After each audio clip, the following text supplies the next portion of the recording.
Hello friends, स्वागत करता हूँ आपके अपने प्यारे YouTube channel my home gardening में। और आज हम बात करने वाले हैं एडेनियम की फ्लावरिंग। देखिए फुली ब्लूमिंग पे है, बहुत इसका एक भी ऐसा आपको हिस्सा नहीं दिखा है जहाँ पर फ्लावरिंग इस पर नहीं हो रही है। देखिए भर भर के फ्लावरिंग हो रही है। लेकिन आज हम क्या करने वाले हैं मैं आपको दिखाता हूँ। ये देखिए, ये वाला जो प्लांट ये देख रहे हैं, ये है, देखिए ये बहुत ही अच्छा इसका जो है मल्टीपेटल इसका फ्लावरिंग है। और बाकी ये सारे जो आप देख रहे हैं ये सारे सिंगल पेटल की फ्लावरिंग है, लेकिन बहुत ही प्यारी फ्लावरिंग लग रही है। अलग अलग कलर है इसमें। देखिए मैं आपको सारे ही इसके जो फ्लावर हैं इसको हम आज यहाँ से अभी तोड़ के हटा लेंगे, और क्योंकि हम इसकी कटिंग करेंगे और बहुत सारा इसके अंदर हम नए नए प्लांट्स बनाएंगे। ये देखिए उधर जो पीछे की तरफ आप वो वाले जो देख रहे हैं, इनको मैंने कटिंग से ग्रो किया था। ये सारे जो प्लांट्स हैं इनको मैंने पिछली बार कटिंग से ग्रो किया था और उसका मैंने वीडियो भी अपलोड किया था। ये वाले सारे जो दोनों प्लांट हैं, 3 प्लांट उस तरफ भी है, उसमें भी वो भी सारे मैंने कटिंग से ग्रो किए हैं। और ये वाला जो है ये ग्राफ्टेड प्लांट है। ये देखिए यहाँ से इसकी जो इस जगह से ग्राफ्टिंग की हुई है, ये ग्राफ्ट किया हुआ प्लांट है। और इसको गणपति का शेप दिया है मैंने, ये पिछले वीडियो में मैंने आपको दिखाया भी था। और इसके अलावा एक गणपति का एक जो था प्लांट जो भी मेरे ग्राफ्टिंग वाला था, और इसको मैंने बहुत ही अच्छे से इसको ग्राफ्ट किया था और गणपति का शेप दिया था इसको। लेकिन पिछले कुछ 2-3 महीनों से मैं इसमें पानी नहीं दे पाया, क्योंकि तबीयत ठीक नहीं होने से जो फैमिली मेम्बर्स वगैरह पानी देते थे सभी प्लांट्स में। लेकिन ये वाला जो प्लांट था बहुत सारे गमलों के बीच में था, तो ये नज़र नहीं आया, तो इस वजह से इसमें पानी नहीं दिया गया। 2-3 महीने हो गए कम से कम, और इस वजह से ये प्लांट जो है बिल्कुल सूख खराब हो चुका है। और इसमें देखिए काफ़ी महीने पर पहले मैंने इसको देखा था, ये नीचे से इसकी पूरी फंगस आ गई थी, तो इसके बाद में इसको बचाना काफ़ी मुश्किल हो जाता है। इस वजह से मैंने इसको इसके बाद में केयर नहीं की, क्योंकि कितनी भी ज़्यादा अगर कोशिश कर भी लेते तो भी ये सक्सेस नहीं हो पाता। तो सबसे पहले हम इसके जितने भी फ्लावर्स हैं उनको हटा लेंगे। देखिए काफ़ी खूबसूरत लगता है ये, इसकी जो फ्लावरिंग है बहुत ही प्यारा लगता है। और ये डेजर्ट रोज़ कहा जाता है, क्योंकि ये गर्मियों का राजा इस प्लांट को कहा जाता है। डेजर्ट रोज़ इसलिए कहा जाता है क्योंकि ये कितनी भी ज़्यादा टेम्परेचर हो, कितना भी ज़्यादा हाई टेम्परेचर हो, कितनी भी गर्मी हो, तो इसको कोई फ़र्क नहीं पड़ता। और क्योंकि ये आप जो देख रहे हैं इसका जो कोडेक है, इसके अंदर काफ़ी मात्रा में इसका खुद का मॉइस्चर होता है, काफ़ी पानी होता है इसके अंदर, तो इसलिए इसको पानी की भी ज़्यादा ज़रूरत नहीं होती है। सर्दियों के मौसम में इस पर फ्लावरिंग नहीं होती है। सर्दियों में थोड़ा इसको ठंड से बचाना पड़ता है, क्योंकि ठंड को ये ज़्यादा सहन नहीं कर पाता। लेकिन गर्मियाँ चाहे कितनी भी हो, जितनी ज़्यादा गर्मी इसको मिलती है, जितना ज़्यादा ह्यूमिडिटी इसको मिलती है, जितनी ज़्यादा हीट इसको मिलती है, उतना ही अच्छे से ये ब्लूमिंग करता है और प्लांट जो है वो अच्छे से ग्रो करता है। काफ़ी सारे जिसके फ्लावरिंग है और काफ़ी सारे इसकी जो बडिंग अभी हो रही है, काफ़ी सारे कल और इस पर और फ्लावरिंग जो है ब्लूम होगी। और अभी ये देखिए सारे अलग अलग सारे कलर के फ्लावर हैं इसमें। इसके अंदर मैंने 3 प्लांट एडेनियम के लगा रखे हैं, और क्योंकि मेरे पास काफ़ी सारे प्लांट हैं और गमले मुझे काफ़ी कम पड़ जाते हैं और जगह भी काफ़ी कम पड़ जाती है इतने सारे प्लांट होने की वजह से, तो इस वजह से मैं ज़्यादा जो है इनकी कटिंग ग्रो नहीं करता हूँ। लेकिन अभी मैं आपको कटिंग ग्रो करके दिखाऊंगा कि किस तरह से इसको सक्सेसफुली ग्रो किया जाता है कटिंग को, और क्या क्या प्रोसेस इसका है, वो सारी बात मैं आपको डिटेल से आज बताने वाला हूँ। और देखिए उधर साइड में एलोवेरा भी बहुत सारे लगे हुए हैं, क्योंकि मेरे पास इतने सारे एलोवेरा के प्लांट्स हैं कि उनको मैंने मिट्टी के अंदर भी नहीं लगा रखा है, सिर्फ उसको एक पॉलीथीन के अंदर रखा हुआ है। पॉलीथीन का जो कैरी बैग जो पॉली बैग जो होता है इसका प्लांट्स वगैरह ग्रो करने के लिए, उस तरह का जो पॉली बैग है उसके अंदर सिर्फ उनको टिका के रखा हुआ है। उसके अंदर ना ही मिट्टी है, कुछ भी नहीं है, बस उसमें कभी कभी मैं पानी उसके अंदर जरूर देता रहता हूँ, और इसके अलावा और भी कुछ भी स्पेशल मैं नहीं करता हूँ।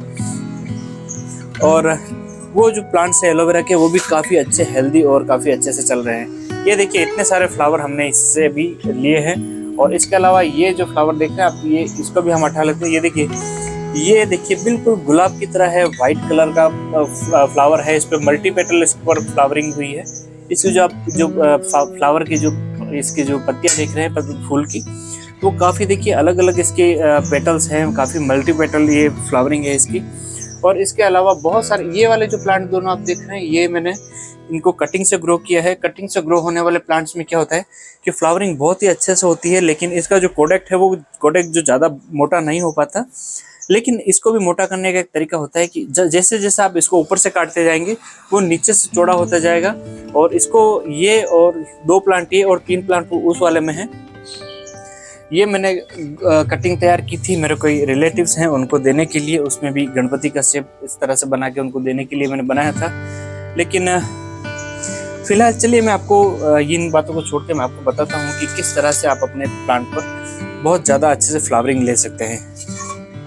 ये देखिए इतने सारे फ्लावर्स हमने अभी लिए हैं, इतने सारे फ्लावर हमने कलेक्ट किए हैं। इन जो प्लांट है हमारे एडेनियम के, इससे इतने सारे फ्लावर हमने लिए हैं और काफ़ी सारे फ्लावर इससे हमने तोड़ के अलग कर लिए हैं। देखिए क्योंकि जब फ्लावरिंग इस पर हो रही थी तो काफ़ी अच्छा खूबसूरत लग रहा था, लेकिन फ्लावरिंग को हमें हटाना भी ज़रूरी था, क्योंकि आज हम इसका करने वाले हैं बहुत सारा इस पर अलग अलग एक्सपेरिमेंट मैं आपको करके दिखाने वाला हूं। और क्या क्या इस पर हम कर सकते हैं, किस तरह से हम इनको बहुत सारे एक प्लांट से बहुत सारे प्लांट बना सकते हैं, इसके बारे में भी हम जानकारी लेने वाले हैं। देखिए इसी के बीच में ये एक मदर ऑफ 1000 का प्लांट भी उगा हुआ है। और ये मदर ऑफ 1000 मेरे लगभग हर गमले के अंदर ऑटोमेटिकली उग जाते हैं। और ये इतना तेज़ी से फैलता है कि मतलब इसका कोई मुकाबला ही नहीं, इतना बहुत ज़्यादा तेज़ी से फैलता है। चलिए अब बात करते हैं अडेनियम के बारे में। ये देखिए अडेनियम, इसमें काफ़ी सुंदर शेप बना हुआ है। और ये काफ़ी आप ये देख रहे हैं, ये जो इसका शेप है बहुत ही प्यारा शेप लगता है इसको, जैसे कि कोई खूबसूरत लड़की का अगर शेप होता है कमर का, इस तरह का शेप मैंने इसको दिया था। और काफ़ी अच्छे से ये ग्रो भी हुआ है। और ये देखिए ये गणपति का शेप इसको मिला है, और काफ़ी जैसे ये गणपति की सूंड है। और ये इस तरह से इसको मैंने पहले बनाया था और आज हम कटिंग करने वाले हैं। और ये देखिए बहुत सारे जो मैंने प्लांट उधर पहले मैंने कटिंग करके आपको दिखाए थे पिछले वीडियो के अंदर कि किस तरह से इनको कटिंग किया जाता है, किस तरह से ग्रो किया जाता है। वो सारे ये जो है 3 प्लांट उस वाले में लगे हुए हैं और 2 प्लांट इस वाले में लगे हुए हैं। और बहुत सारे जो प्लांट हैं वो आज हम और भी बनाने वाले हैं, और मैं आपको सारे दिखाने वाला हूं कि किस किस तरह से हम इस पर एक प्लांट से बहुत सारे प्लांट हम डिवाइड कर सकते हैं। इसकी कटिंग लेने के लिए सबसे पहले चाहिए हमें इस तरह का कटर होना चाहिए। ये कटिंग के लिए स्पेशली इस तरह का टूल मिलता है गार्डनिंग के लिए। अगर आपके पास ये वाला नहीं मिलता है तो आप इस तरह का कोई सीजर ले सकते हैं, कोई कैंची इस तरह की ले सकते हैं। और अगर वो भी नहीं मिलती है तो इस तरह का जो शार्प नाइफ होता है उस तरह का, इसको भी आप यूज़ कर सकते हैं। और अगर ये भी नहीं मिलता है तो आप किसी तरह की जो ब्लेड वगैरह है उससे भी इसको क्लीन कर सकते हैं। सबसे पहले हम करेंगे ये वाला जो कटर है, चाहे कोई सा भी कटर ले रहे हैं, कोई सा भी नाइफ ले रहे हैं, तो इसको सबसे पहले आपको अच्छे से स्टेरलाइज कर लेना है। किसी भी आप ये किसी भी तरह का आपके पास स्पिरिट हो या किसी तरह का सैनिटाइजर हो, इससे आपको अच्छे से इसको क्लीन कर लेना है। और अगर आपके पास सैनिटाइजर नहीं है तो आप चाहे तो इसको अच्छे से किसी शैम्पू से या किसी साबुन से भी अच्छे से इसको रगड़ के अच्छे से क्लीन कर सकते हैं। ये देखिए हमने इसको अच्छे से स्टेरलाइज कर लिया है। उसके बाद में हम देखेंगे इसके अंदर जो अच्छी जो हेल्दी जो इसकी जो ब्रांचेस होगी उसको हम कट करेंगे। ये देखिए इस वाले एडेनियम की ये जो वाली जो ब्रांच है इसको हम यहाँ से कट कर लेते हैं। और आगे आगे मैं आपको बताता जाऊंगा कि क्या क्या प्रोसेस होता है कट करने के बाद। ये वाली ब्रांच हमने कट कर ली है और इसको हम बिल्कुल आज अच्छे से पूरा काट लेंगे प्लांट को। देखने में हमें बिल्कुल भी अच्छा नहीं लगेगा काटने के बाद में प्लांट, लेकिन इसकी ग्रोथ के लिए ये प्रोसेस करना बहुत ज़रूरी है। और इसके अलावा हमें बहुत सारे इससे प्लांट भी मिलने वाले हैं, तो इस वजह से हमें ये प्रोसेस इस पर करना पड़ेगा। और ये वाली भी ब्रांच हम ले लेते हैं।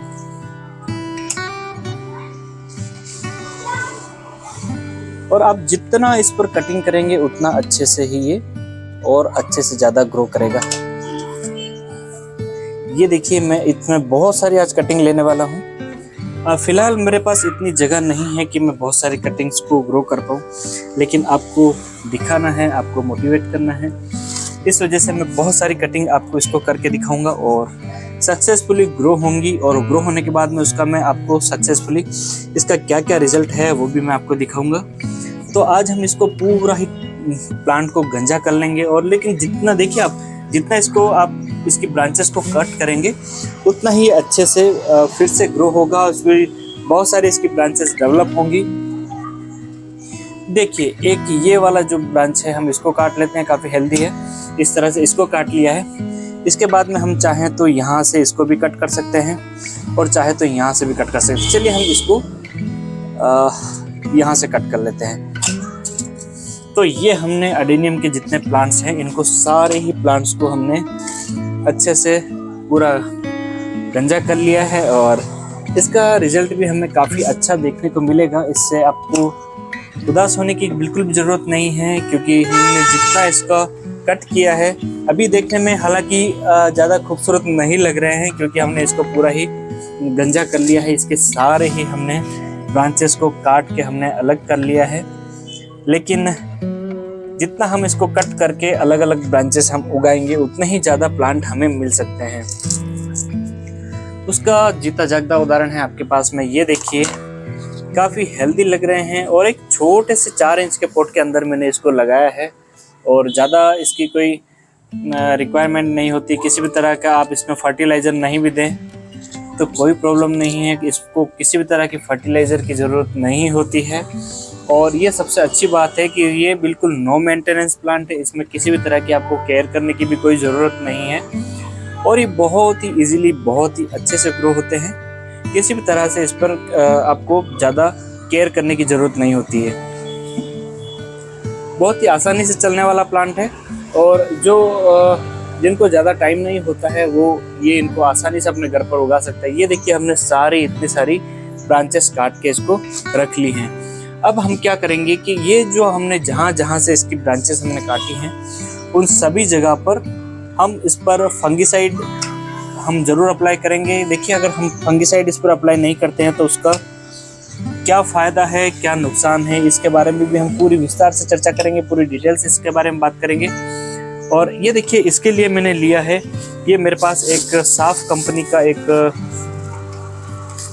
फंगिसाइड है, साफ कंपनी का फंगिसाइड है। आप चाहे जो भी आपके पास में हो आप ले सकते हैं, या आपके शहर में जो भी अवेलेबल हो जाए वो आप ले सकते हैं। चाहे तो आप बेबिस्टिन, एक काफ़ी वो भी फेमस है, बेबिस्टिन भी ले सकते हैं और साफ भी ले सकते हैं। मैं हमेशा साफ का जो फंगिसाइड है वो यूज़ करता हूँ। आपके पास जो भी अवेलेबल हो आप वो यूज़ कर सकते हैं। ये ध्यान रखना है कि फंगिसाइड जो है ये भी एक तरह का पॉइजन होता है, और ये फंगस को आने से रोकता है। तो जब भी आप फंगिसाइड को यूज़ करते हैं या तो आपको हैंड ग्लव्स आपको पहना होना चाहिए।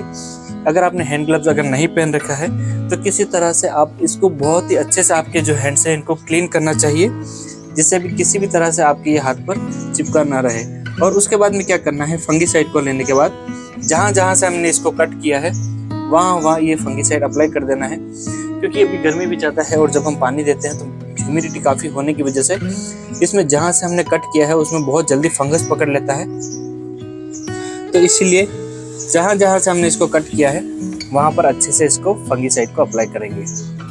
देखिए इस तरह से आप फंगिसाइड को इस पर लगाते जाएंगे, जहाँ हमने कट किया है वहाँ पूरी जगह पर हमें इसको लगाना है, क्योंकि बारिश के मौसम में भी काफ़ी ज़्यादा फंगस इसमें आ जाती है। अगर पानी इसमें भरा रहता है या अगर कम पानी देने से भी इसमें फंगस आ जाती है, और ज़्यादा पानी देने से भी इसमें फंगस आ जाती है। ध्यान ये रखना है कि ये जो प्लांट है ये इसका जो कोडेक्ट है, इस कोडेक्ट के अंदर बहुत ज़्यादा मात्रा में पानी होता है, इसको खुद का पानी होता है, क्योंकि एक डेजर्ट का प्लांट है, डेजर्ट में बहुत ही आसानी से ग्रो हो सकता है। इसीलिए इसको ज़्यादा पानी की रिक्वायरमेंट नहीं होती, क्योंकि डेजर्ट में पानी की वैसे भी कमी होती है। इस वजह से इस प्लांट को भी ज़्यादा पानी की ज़रूरत नहीं होती, और इस तरह से हम इसको बहुत ही आसानी से ग्रो कर सकते हैं। बस आपको कुछ चीज़ों का इस पर ध्यान रखना है कि जो नॉर्मल सी चीज़ें हैं इनको आप ध्यान रखेंगे तो बहुत ही आसानी से आपके पास ये सालों साल चलते रहेंगे। और इस पर सीड पॉट किस तरह से बनाया जाता है, जिसके अंदर कि हमें बहुत सारे सीड मिल जाएँ, जिससे कि हम बहुत सारे नए प्लांट और भी ग्रो कर सकते हैं।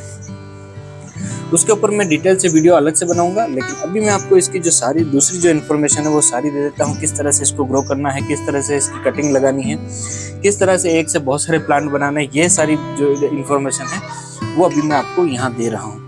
ये देखिए, ये हमने इसको पूरा ही गंजा कर लिया प्लांट को, सारे ही इसकी जो ब्रांचेस थी, बहुत सारी ब्रांचेस हमने काट के अलग कर ली है। और इसके बाद में देखेंगे हम ये वाली जो ब्रांचेस हैं इनको भी हम अच्छे से ये इसके अंदर फंगिसाइड इस पर भी अप्लाई कर लेंगे। देखिए क्या ये जो प्लांट है इसको आप कई दिनों तक अगर मिट्टी से बाहर निकालने के बाद में अगर इसको बाहर भी रखते हैं किसी भी तरह से मिट्टी के अंदर, किसी भी सॉइल के अंदर, किसी भी पॉटिंग मिक्स के अंदर, अगर आप इसको नहीं भी लगाते हैं तो भी ये बहुत ही अच्छे से और आसानी से जिंदा रहता है, मरता नहीं है आसानी से। तो ये एक हार्डी प्लांट है और नो मेंटेनेंस प्लांट है। सबसे ज़्यादा बड़ी बात ये होती है क्योंकि आज के टाइम पर किसी को भी ज़्यादा इतना टाइम नहीं मिल पाता कि वो प्लांट्स की बहुत ही अच्छे से केयर करे, बहुत ही अच्छे से उसकी साथ संभाल करे, इतना टाइम नहीं होता है। तो जो ऑफिस वर्कर हैं उनके लिए ये वाले जो प्लांट है, इस तरह के प्लांट, अगर उनको प्लांट का शौक भी है, प्लांट लगाने के गार्डनिंग का शौक भी है और टाइम भी नहीं मिलता है, तो इस तरह के जो प्लांट्स हैं इनको बहुत ही अच्छे से ग्रो कर सकते हैं। और सबसे बड़ी बात यह है कि ये समर सीजन में बहुत ही अच्छे से ब्लूमिंग करता है, बहुत ही अच्छे से फ्लावरिंग देता है और बहुत ही अच्छे से ये ग्रो होता है और इसकी किसी भी तरह से कोई केयर नहीं करनी पड़ती है। इसीलिए ये जो ऑफिस वर्कर हैं उनके लिए बहुत ही अच्छा प्लांट है। और ये देखिए, बस आपको एक बात का ये जरूर ध्यान रखना है कि जब इसकी जो मिट्टी है बिल्कुल सूख जाती है और उसके बाद थोड़ा सा आपको इसको कुरेद के देखना है। अगर इसमें मिट्टी अगर गीली लग रही है तो फिर आपको इस पर किसी भी तरह से पानी वगैरह बिल्कुल भी नहीं देना है। और अगर आपको लगे कि इसकी मिट्टी बिल्कुल खुश्क हो चुकी है, बिल्कुल सूख चुकी है, तब आप इस पर बहुत ही अच्छे से इसके भरपूर पानी दे दें एक बार। और उसके बाद में नेक्स्ट टाइम जब वाटरिंग आप इसमें करेंगे तो आपको ये जरूर ध्यान रखना है कि इसके अंदर किसी भी तरह का ऐसा मॉइस्चर वगैरह हो तो उसको पानी को आपको अवॉइड करना है। कुछ टाइम के लिए पानी इसको बिल्कुल भी नहीं देना है। और एक बात का और ध्यान रखेंगे, ये जो इसका जो प्लांट है इसके अंदर जैसे काटते हैं इसके अंदर जो शेप निकलता है वो पॉइजनस होता है, वो जहरीला होता है। तो इसीलिए इसको किसी भी तरह से ध्यान रखना है कि किसी बच्चों के या आपके खुद के भी अगर किसी तरह से ये हाथ है जो आपके इसके जो हाथ लगे हुए हैं शेप के, वो आपके आँखों में, मुँह में और इस तरह नहीं जाना चाहिए क्योंकि ये बहुत ही नुकसानदायक भी हो सकता है। तो इस तरह के जो प्लांट हैं इनको ग्रो करने के लिए आपको कुछ बातों का ध्यान रखना पड़ेगा और ये बहुत ही आसानी से ग्रो हो जाते हैं। कोई भी इसकी अलग से कोई रिक्वायरमेंट नहीं होती है कि इनको कोई फर्टिलाइज़र अलग से देना है, NPK, DAP या फिर इसके अलावा आप किसी भी तरह का, जैसे आप कोई काउडंग मैन्योर या फिर इसके अलावा आप जो वर्मी कंपोस्ट या कोई सा भी आप जो है खाद इसको अगर नहीं भी देते हैं तो बहुत ही अच्छे से ग्रो होता है। और इसका ध्यान ये रखना है कि आपको जो इसका जो पॉटिंग मीडिया आप जो बना रहे हैं, इसका पॉटिंग मिक्स जो बना रहे हैं, इसका जो लगाने के लिए इसकी जो मिट्टी बना रहे हैं, तो मिट्टी के अंदर आपको ये जरूर ध्यान रखना है कि इसके अंदर 50% रिवर सैंड यानी कि रेत होनी, यानी कि बजरी होनी चाहिए, क्योंकि रेत को कई जगह बजरी भी कहा जाता है। तो इसके अंदर बजरी भी होनी चाहिए 50%। और इसके अलावा 50% आपका जो मिट्टी या फिर इसके साथ में कोकोपीट वगैरह भी मिला सकते हैं। 50% अगर आपके पास कोकोपीट नहीं है, किसी तरह से अगर वर्मी कंपोस्ट नहीं है, तो आप जो 50% इसका मिट्टी रखिए और 50% जो रेशो है वो रिवर सैंड का रखिए, तो बहुत ही अच्छे से ग्रो होता है। क्योंकि इसकी मिट्टी ऐसी होनी चाहिए जिसमें पानी ज़्यादा देर ठहरे नहीं। ये देखिए, इतनी सारी ब्रांचें हमने काट के इसको अलग कर ली हैं और इनको हम ग्रो करेंगे। मैं आपको फिर से इसको लगा के दिखाऊंगा। ये जो सारा अभी हमने कटिंग की है इनको हम कर देते हैं साइड में, और उसके बाद में जो हमने जो कटिंग से ग्रो किए हैं उनकी भी हम फिर से कटिंग करेंगे और इनको फिर से ग्रो करके मैं आपको दिखाऊंगा। प्लांट्स को हमने काट के अलग कर लिया था और उसके बाद में उनको फिर से उसकी जगह पर पहुंचा दिया है। उसके बाद देखिए, ये वाले जो प्लांट हैं ये मैंने कटिंग से ग्रो किए हैं। और मैंने कटिंग किया था कि इनको जब ये अच्छे से ग्रो, इसको गणपति का इनको होगा। ये वाला जो प्लांट है इसको भी हम अच्छे से पूरा कट कर लेंगे। देखिए ये कट है और इनसे हो रही है, ये देखिए, ये इनको भी कटिंग से उगाया था और इनकी भी हमने, और ये लिए रेडी। ये देखिए, ये जो हमने इनको उगाया था और इसी को फिर से हम आज उगाने वाले हैं। चाहे जहाँ से आप कट कर लें इनको, इस तरह की कोई दिक्कत नहीं है। ये देखिए, बिल्कुल आप देख रहे होंगे कि बिल्कुल इसके अंदर सब कुछ भी नहीं है, तो देखने में बिल्कुल भी अच्छा नहीं लग रहा है, लेकिन प्लांट की हेल्थ के लिए ये बहुत ही ज़रूरी भी है।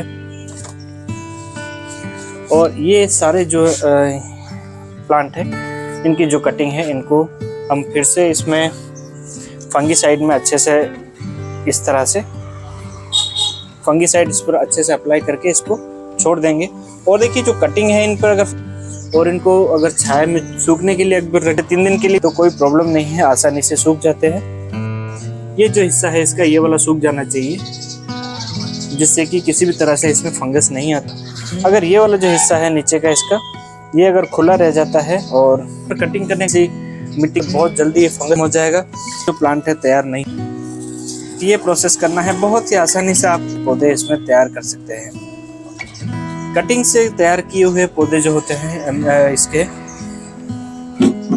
कटिंग से तैयार करने के बाद में क्या होता है कि इस पर सिर्फ फ्लावर इसको काम में ले सकते, जिनकी हमने कटिंग की है इन पर बहुत अच्छी फ्लावरिंग हुई थी। अभी कुछ दिनों पहले बहुत अच्छी फ्लावरिंग थी, और लेकिन क्योंकि हमें इसका प्रोडक्ट को जो मोटा करना है, एक से कई सारे प्लांट आपको बना के दिखाने हैं, इस वजह से मैंने इसको लिया है। आपको मोटिवेट करने के लिए, आपको दिखाने के लिए कि किस तरह सारे प्लांट इसमें और भी तैयार कर सकते हैं, इसलिए मैंने अभी इनकी आज कटिंग की है और आपको सक्सेस के दिखाऊंगा। और ये आता है, अगर आप इसके जो के अंदर दे देते हैं तो भी कोई प्रॉब्लम नहीं है, क्योंकि ये जो फंगीसाइड है किसी भी तरह से इसके अंदर फंगस को आने से रोकता है। तो जब हम इसके अंदर मिट्टी के अंदर इनको ग्रो करते हैं तब भी हम इसके अंदर फंगीसाइड जरूर डालते हैं। उसका कारण यही होता है कि किसी भी तरह से इसमें फंगस नहीं आए, क्योंकि इस वजह से ये बहुत जल्दी फंगस को भी कैच कर लेता है और पकड़ लेता है। ये देखिए इतने सारे हमारे पास नए प्लांट, और ये जो प्लांट हैं, ये जो जिनके हमने कटिंग की है, ये जब इनका कोडेक मोटा हो जाएगा, कोडेक कहा जाता है ये वाला जिसको कोडेक कहा जाता है, इनका जब कोडेक जब मोटा हो जाएगा उसके बाद में इनको सभी को गणपति का शेप देके, अगर अभी जो काफ़ी टाइम से मेरे कांटेक्ट में नहीं है जिनके लिए मैंने इनको तैयार किया था, फिर से अगर उनसे बात होती है तो मैं उनको गणपति का शेप देके उनको गिफ्ट कर लूँगा, और या फिर पड़े रहेंगे। काफ़ी सारे प्लांट्स मेरे पास है, बहुत सारे प्लांट हैं। मैं आपको मेरे पूरे गार्डन का ओवरव्यू, किस किस तरह के मेरे पास प्लांट्स हैं, ऑलमोस्ट मैंने जितने भी मेरे पास प्लांट हैं उनके बारे में मैंने वीडियो अपलोड किया भी है, पूरी इन्फॉर्मेशन दी है, जितनी भी जानकारी भी दी है, लेकिन मैंने कभी भी ओवरव्यू नहीं दिखाया है। तो अब मैं सोच रहा होगा उसमें इसके अपडेट के साथ में, और इस गार्डन का ओवरव्यू दिखाऊंगा आपके पास। आपको ये देखने को मिलेगा कि मेरे पास किस किस तरह के प्लांट हैं और किस ग्रोथ चल रही है, वो सारी दिखाऊंगा। मैं कटिंग करके भी दिखाया है, बहुत सारे प्लांट की कटिंग लगाना भी सिखाया है, ग्रो करना सिखाया है, इससे यानी कि सीड से भी जाता है किसी भी प्लांट को, वो भी मैंने आपको सिखाया है। तो ये देखिए, ये आज हमारे पास हो चुकी है इतनी सारी कटिंग्स। तो हम नया पौधे बनाएंगे, इतने सारे नए पौधे हमारे पास, इतने सारे पौधे हमारे पास बनने के लिए तैयार हो चुके हैं। अब हमें करना क्या है कि इसकी जितनी पत्तियां हैं, इनको पत्तियों को यहाँ से हम, ये जो कटिंग हमने काट के रखी है, इसकी जो इसके अंदर इसका जो जितना भी इसका मॉइस्चर है, उसको किसी भी तरह से ये इसकी जो पत्तियां हैं वो सख्त नहीं करें, इसीलिए हम इस पर इसकी सारी पत्तियों को हटा लेंगे। अगर छोटी छोटी नई पत्तियां आ रही हैं तो वो एक पत्ती को छोड़ देंगे इसमें, और इसके अलावा सारी जो पत्तियां हैं वो हटा देंगे, क्योंकि ये ऐसा प्लानिंग करके रखी जाती है। उसके बाद भी फोटोसिंथेसिस की जो इसका जो प्रोसेस है वो करता रहता है, अगर इसको हल्की भी अगर लाइट मिलती रहती है। फोटोसिंथेसिस का मतलब अगर आपको नहीं पता है तो मैं आपको बता दूं, उसको हिंदी में कहा जाता है हिंदी का नाम मुझे अभी याद नहीं, जो इसकी जो प्रक्रिया होती है, जो पौधे के लिए, किसी भी प्लांट के लिए इसका जो फूड जो तैयार करने की जो इसका जो प्रोसेस होता है, उसे फोटोसिंथेसिस कहा जाता है। तो इसके लिए हमें एक या दो पत्ती, जो छोटी छोटी नई पत्तियां आ रही हैं उनको छोड़कर जितनी भी सारी पत्तियां हैं, सारी पत्तियों को हम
तो ये देखिए फ्रेंड्स, इसकी जितनी सारी पत्तियां थी ऑलमोस्ट हमने पत्तियों को हटा दिया है। कुछ एक पत्तियां हमने इस पर छोड़ दी हैं और बाकी सारी पत्तियां हमने हटा दी हैं। अब ये जो है इस तरह का जो हमने कटिंग करके इस पर हमने फंगीसाइड लगाया है। फंगीसाइड लगाने के बाद में हम इसको सीधा मिट्टी में अगर हम ग्रो करेंगे तो फंगस को पकड़ लेगा, इसलिए सीधा इसको ग्रो नहीं किया जाता है।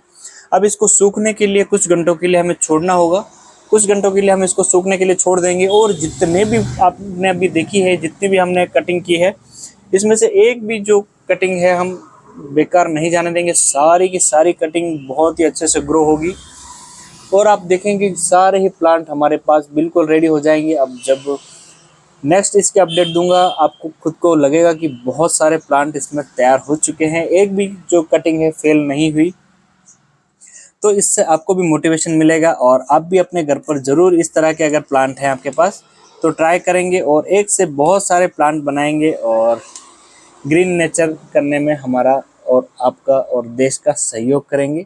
चलिए ये इनको हम रख देते हैं कुछ देर के लिए सूखने के लिए, और जब ये अच्छे से इसके नीचे के जो हिस्सा है वो सूख जाता है, सूखने के बाद में हम आपको दिखाएंगे आगे कि इसको किस तरह से प्रोसेस करना है। लेकिन एक बात का ध्यान रखना है कि इनको हमें छाया वाली जगह पर रखना है, बिल्कुल शेडेड एरिया के अंदर रखना है। अगर इस पर धूप अगर बहुत डायरेक्ट सनलाइट इस पर आती है तो इसका जो जितना भी इसका जो मॉइस्चर है, सारा जो वाटर है वो सारा वो सक हो जाएगा और प्लांट खराब, ये हमारी जो कटिंग है वो खराब हो सकती है। इसीलिए हम इनको सभी को रखना है शेडेड एरिया के अंदर, यानी कि छाया में रखना है। और ये जो हमने कटिंग की है ना जिनकी आज, उनको भी हम कुछ देर के लिए छाया में रखेंगे, क्योंकि अभी कटिंग की है तो प्लांट अभी जो शौक में है, इसको सीधा सनलाइट में नहीं रखा जा सकता है। ये देखिए सारे ही प्लांट देखने के बाद हम देखते हैं ये वाला, इसको मैंने यहाँ से इसके अंदर फंगस आ गया था कोडेक के अंदर, इसको काट के मैंने हटा दिया था। और एक छोटे से देखिए 3 इंच के पोट के अंदर मैंने इसको बोनसाई का शेप दिया है, जिस तरह से कि कोई बरगद का बहुत बड़ा पेड़ हो और वो झुका हुआ हो, इस तरह से मैंने इसको शेप दिया है। इस तरह से था, मैंने इसको ऐसे लेटा कर इसको नया इस तरह से शेप दिया है। और बिल्कुल छोटा सा आप ये देख रहे हैं, छोटा सा पोट है और इसके अंदर जैसे किसी जगह पर बरगद का बहुत बड़ा पेड़ है और वो इस तरह से एक तरफ झुका हुआ है, इस तरह का मैंने इसको बनाया है। यहाँ से इसमें से फंगस को मैंने काट के निकाला था और इस तरह से ट्रीटमेंट किया। अभी आप देख रहे हैं इसकी मिट्टी जो जितनी भी है सारी पूरी की पूरी सूखी हुई है। तो अब इसके अंदर हम थोड़ा सा पानी इसमें ऐड कर लेंगे। तो चलिए फ्रेंड्स, ये है नेक्स्ट डे का अपडेट। और मैं कल मुझे टाइम नहीं मिल पाया था तो मैं शाम को ये कटिंग नहीं लगा पाया था, तो मैंने इनको ऐसे ही छाया में छोड़ दिया था। और आज नेक्स्ट डे मैं इसको फिर से ग्रो करके आपको दिखाता हूँ कि किस तरह से हमें इसको ग्रो करना है।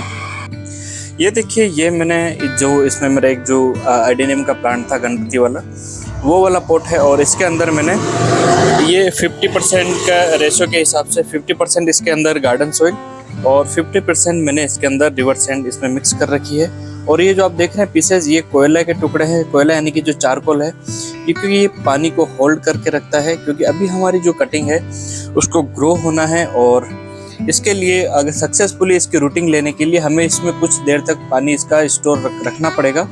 और इसके लिए हम चाहें तो इसके साथ में कोयले के साथ में हम इसके साथ कोकोपीट भी यूज़ कर सकते हैं, कोकोपीट या फिर कोको हस्क भी यूज़ कर सकते हैं। कोकोपीट क्या होता है इसके बारे में बात करें तो कोकोपीट जो नारियल के जो रेशे होते हैं, उसके जो नारियल के जो छिलके होते हैं, उसका जो रेशा है उसे कोकोपीट कहा जाता है। बारीक करके उसका पाउडर कर दिया जाता है, उसे कोकोपीट कहा जाता है। ये आप देख रहे हैं, ये वाला कोकोपीट है। अगर आपके पास ये है तो बहुत अच्छी बात है, अगर नहीं भी है तो फिर भी कोई दिक्कत की बात नहीं है। बस आप इसमें वाटरिंग का ज़रूर आपको ध्यान रखना है, इसके अलावा कोई भी इसमें परेशानी की बात नहीं है।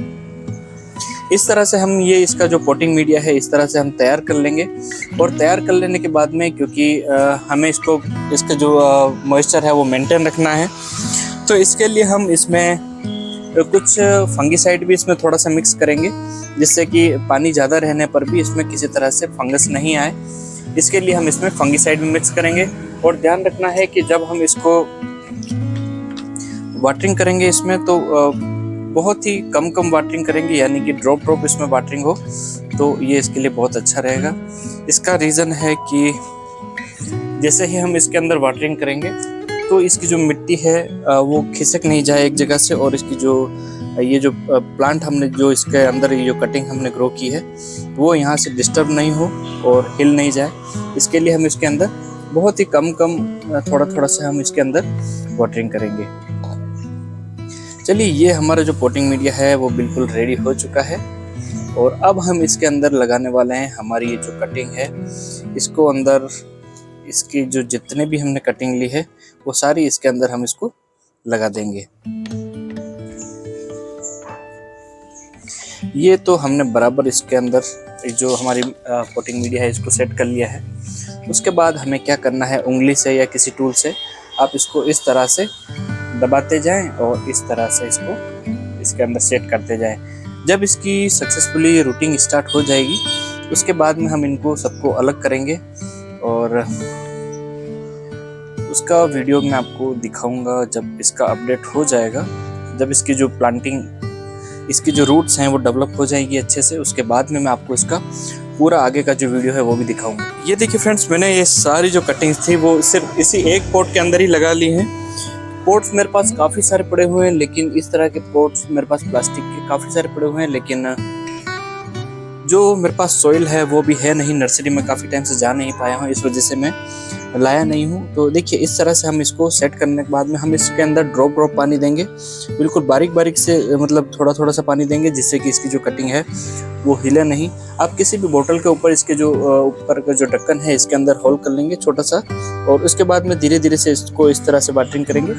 तो ये जो कटिंग हमने यहाँ लगाई है वो बिल्कुल डिस्टर्ब नहीं होगी, और अच्छे से इसको वाटरिंग भी हो जाएगी और कटिंग भी हमारी ऐसी की ऐसी बनी रहेगी, किसी तरह से इसको डिस्टर्बेंस नहीं होगा।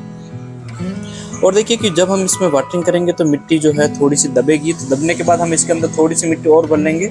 और क्योंकि अभी यहाँ का जो मौसम है बिल्कुल बारिश के जैसा मौसम हो गया, बादल बहुत छाए हुए हैं और हो सकता है कि थोड़ी देर में बारिश हो जाए।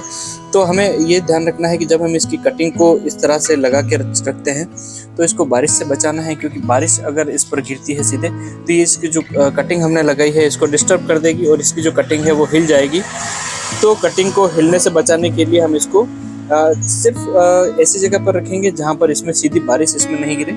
और ये ध्यान रखना है कि जब तक ये हमारी जो कटिंग है इस पर बहुत सारे अच्छे से नए इसके जो लीव्स आ जाएं, तब तक के लिए हमें इसको रखना है शेड में रखना है, यानी कि बिल्कुल छाया में रखना है। जब इस पर अच्छे से पत्तियां आने लग जाएं और इसकी रूट डेवलप हो जाएगी तो उसके बाद में मैं इसको इसकी जो रूट्स हैं वो निकाल के आपको दिखाऊंगा, और उसके बाद में हम इसको डायरेक्ट सनलाइट में रख सकते हैं। फिर किसी भी तरह से कोई प्रॉब्लम नहीं है। इस तरह से हमें इसमें वाटरिंग कर देनी है। तो ये देखिए फ्रेंड्स, हमने इसको सारी कटिंग को लगा लिया है इसके अंदर और अच्छे से वाटरिंग कर ली है। हमने ड्रिप इरिगेशन के माध्यम से इसको वाटरिंग की है, यानी कि एक एक बूंद इस तरह से टपकाते हुए इसमें वाटरिंग की है। और ये ध्यान रखना है कि जिस भी पॉट के अंदर आप ये सारी कटिंग लगा रहे हैं उसके नीचे ड्रेनेज होल होना ज़रूरी है, जिससे कि जो एक्सेस वाटर है वो यहाँ से अलग हो जाए, निकल जाए सारा। और बस ये इसकी मिट्टी जो है गीली रहे। लेकिन आपको ध्यान रखना है कि जब मिट्टी बिल्कुल सूख जाती है उसके बाद में फिर से आपको इसमें वाटरिंग करनी है, और ये मिट्टी बिल्कुल सूखी नहीं रहनी चाहिए, नहीं तो इसके जो प्लांट है इसकी रूट डेवलप नहीं हो पाती है। तो इसके बाद में मिलते हैं हम, इसकी जो रूट्स हैं वो अच्छे से डेवलप हो जाएं और इसकी जो लीव्स हैं नई लीव्स देखने को मिलें, उसके बाद में हम मिलेंगे।